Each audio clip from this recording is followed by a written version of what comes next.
Hello all dear friends, आज हम हमारी channel A to Z updates में आपको स्वराज 733 के बारे में बताएंगे। इसमें ड्यूअल पिस्टन है, सेंटर गियर है, ये बहुत ही शानदार ट्रैक्टर है। इसमें 12 का टायर है, बहुत ही बढ़िया ट्रैक्टर है ये।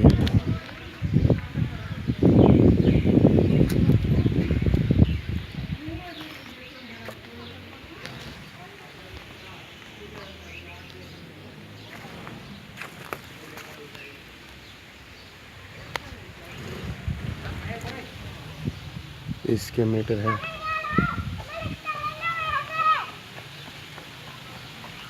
स्वराज 733 बहुत ही दमदार श्रेणी में, एवरेज में, दोनों में बहुत बढ़िया ट्रैक्टर है।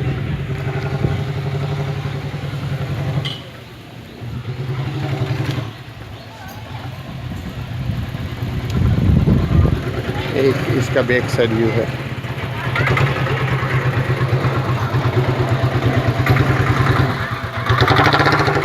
बहुत ही दमदार ट्रैक्टर है स्वराज 733।